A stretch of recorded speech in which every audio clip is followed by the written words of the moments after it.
সূর্য সেন ১৮৯৪ সালের ২২ মার্চ চট্টগ্রামের রাউজান থানার নোয়াপাড়ায় দক্ষিণ রাঢ়ী কায়স্থ পরিবারে জন্মগ্রহণ করেন। সূর্য সেন ছেলেবেলা থেকেই খুব মনোযোগী ও ভালো ছাত্র ছিলেন। ১৯১৮ সালে তিনি মুর্শিদাবাদের বহরমপুর কৃষ্ণনাথ কলেজ থেকে বিএ পাশ করেন এবং চট্টগ্রামে ফিরে এসে ব্রাহ্ম সমাজের প্রধান আচার্য হরিশ দত্তের জাতীয় স্কুলে শিক্ষকতা শুরু করেন। অসহযোগ আন্দোলনের সময় বিদ্যালয়টি বন্ধ হয়ে গেলে তিনি দেওয়ানবাজারে বিশিষ্ট উকিল অন্নদা চৌধুরী প্রতিষ্ঠিত অধুনা লুপ্ত উমাতারা উচ্চ ইংরেজি বিদ্যালয়ে অঙ্কের শিক্ষক হিসেবে যোগ দেন।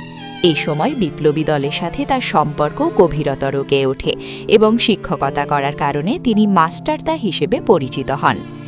বিপ্লবী ভাবধারায় দীক্ষিত সূর্য সেন দেশের স্বাধীনতার জন্য আত্মত্যাগকে একমাত্র তপস্যা হিসেবে নিয়েছিলেন। ১৯১৬ সালে মুর্শিদাবাদের বহরমপুর কৃষ্ণনাথ কলেজের ছাত্র থাকাকালীন সময়ে সূর্য সেন সরাসরি রাজনৈতিক দলের সাথে যুক্ত হন।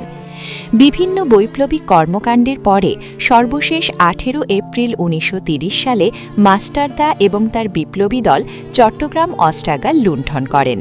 এই আক্রমণে অংশ নেওয়া বিপ্লবীরা দামপাড়া পুলিশ লাইনে সমবেত হয়ে জাতীয় পতাকা উত্তোলন করেন। সূর্য সেন অস্থায়ী বিপ্লবী সরকার গঠনের ঘোষণা দেন। চট্টগ্রাম সম্পূর্ণরূপে ব্রিটিশ শাসন থেকে মুক্ত ছিল ৪ দিন। ইংরেজ প্রশাসন সূর্য সেনকে জীবিত অথবা মৃত অবস্থায় ধরার জন্য সর্বাত্মক চেষ্টা অব্যাহত রাখে। ১৯৩৩ সালে ১৬ ফেব্রুয়ারি রাতে অস্ত্রসহ সূর্য সেন এবং ব্রজেন সেন ধরা পড়েন।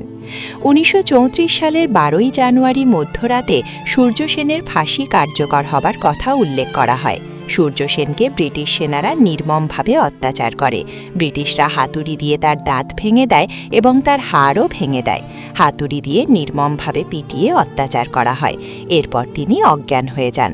নিষ্ঠুরভাবে তার অর্ধ মৃতদেহ দুটি ফাঁসিতে ঝুলিয়ে দেওয়া হয়। মাস্টারদা সূর্য সেনের এই আত্মবলিদান ভারতের ইতিহাসও স্বর্ণাক্ষরে লেখা আছে এবং ভবিষ্যতেও থাকবে।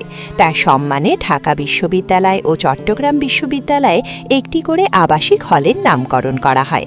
এছাড়া কলকাতা মেট্রো সূর্য সেনের স্মৃতিতে বাসট্রনি মেট্রো স্টেশনটির নামকরণ করেছে মাস্টারদা সূর্য সেন মেট্রো স্টেশন। আমাদের প্রতিবেদনটি কেমন লাগলো আপনারা কমেন্ট সেকশনে লিখে জানাবেন এবং এই ধরনের প্রতিবেদন পেতে আমাদের চ্যানেলটিকে সাবস্ক্রাইব করুন, লাইক করুন, চ্যানেলটিকে শেয়ার করুন এবং বেল আইকনটিতে ক্লিক করে রাখুন।